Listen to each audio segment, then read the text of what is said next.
Mr. Speaker, I rise today to commend my colleagues for passing H.R. 1933, the A Child is Missing Alert and Recovery Center Act. I introduced this bipartisan legislation with my good friend from Texas, Mr. Gohmert, who is the distinguished ranking member of the Crime and Subcommittee and a former Texas state judge. I should also thank the distinguished chairman and ranking member of the Judiciary Committee, Mr. Conyers of Michigan and Mr. Smith of Texas, and Mr. Scott, the chairman of the Crime Subcommittee, for their leadership in moving H.R. 1933 out of committee and to the floor. Mr. Speaker, H.R. 1933 would expand the widely praised A Child is Missing nonprofit organization into a national program with regional centers under the Department of Justice.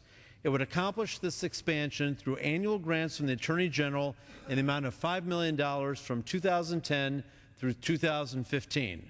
The funds would allow the purchase of future technologies and techniques, centralized and on-site training, and for the distribution of information to federal, state, and local law enforcement agency officials on the best ways to utilize the round-the-clock services provided by A Child is Missing Alert and Recovery Center.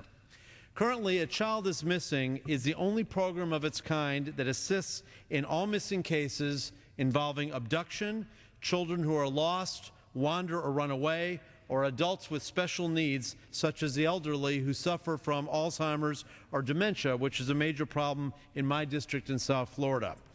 When a person is reported missing to law enforcement, A Child is Missing utilizes the latest technology to place 1,000 emergency telephone calls every 60 seconds to residents and businesses in the area where the person is last seen. It works in concert with the Amber Alert system, which you see on the highways, on those billboards or radio announcements, also known as the Silver Alert, and all child safety programs, and has the support of law enforcement agencies all over the country. A Child is Missing also fills a critical gap in time in the most dangerous cases.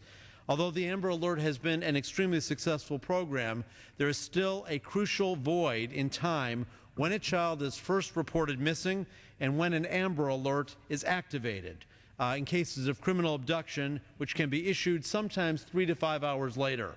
This critical period of time can be the difference between whether a child lives or dies.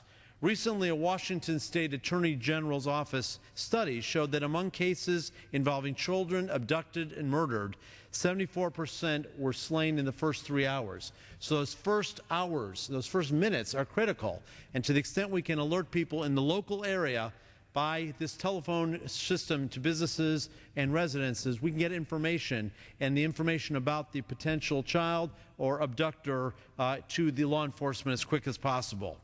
Adding to the problem is the resource and manpower limitations facing many local law enforcement agencies. Roughly half of these offices in the United States have 25 or fewer officers, and an average 12-hour search for a child can cost up to $400,000 in law enforcement expenses. That's a great fiscal burden during these difficult times of shrinking budgets. A Child is Missing helps to fill this critical gap, as well as to complement the Amber Alert during its ongoing search. We have heard this over and over again from law enforcement agencies that have received this.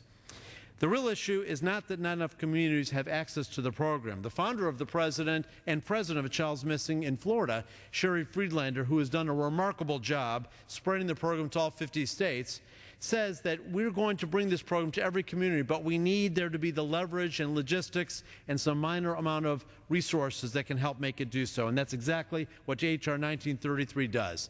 It has broad bipartisan support in Congress. I count on sponsors from all over the United States. On the Senate side, companion legislation was introduced by Senator Menendez and Senator Hatch, the distinguished former chairman of the Senate Judiciary Committee. Because we are so proud of this great effort, we understand that children are not Democrats or Republicans. They're Americans, and they are our children and our responsibility, and their protection requires all of us to work together to do what's best for their continued safety. So as a result of all this, I appreciate the support we've got, and I urge our colleagues to support H.R. 1933 and yield back the balance of my time. Thank you, Mr. Speaker.